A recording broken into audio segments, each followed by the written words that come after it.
महाराष्ट्रात आजपासून विविध जिल्ह्यांमध्ये पोलीस भरती प्रक्रियेला उत्साहात सुरुवात झाली आहे। यामध्ये अमरावती ग्रामीण पोलीस दलातील भरतीकडे सर्वांचं लक्ष लागलंय। 224 पोलीस शिपाई पदांसाठी तब्बल 22,000 उमेदवारांनी अर्ज केल्याने यंदा स्पर्धा प्रचंड तीव्र झाली आहे।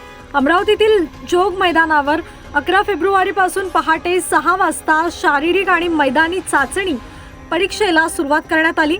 पहिल्याच दिवशी सुमारे 800 उमेदवारांची परीक्षा पार पडली। पोलीस अधीक्षक विशाल आनंद यांनी दिलेल्या माहितीनुसार पुढील 2 दिवसानंतर सुमारे 2000 उमेदवारांना पुढील प्रक्रियेसाठी बोलावण्यात येणार आहे। यंदाच्या भरती प्रक्रियेत मैदानी चाचणीत बदल करण्यात आले असून लांब उडी वगळण्यात आली आहे। त्याऐवजी 100 मीटर धाव, 1600 मीटर धाव आणि गोळाफेक या प्रकारांचा समावेश करण्यात आलाय।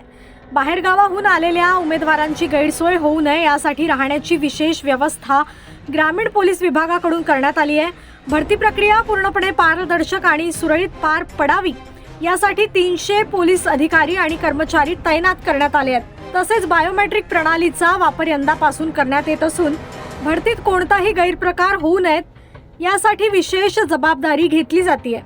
पोलीस भरतीमुळे मैदान परिसरात उत्साहाचं वातावरण असून उमेदवारांमध्ये मोठी चुरस पाहायला मिळते।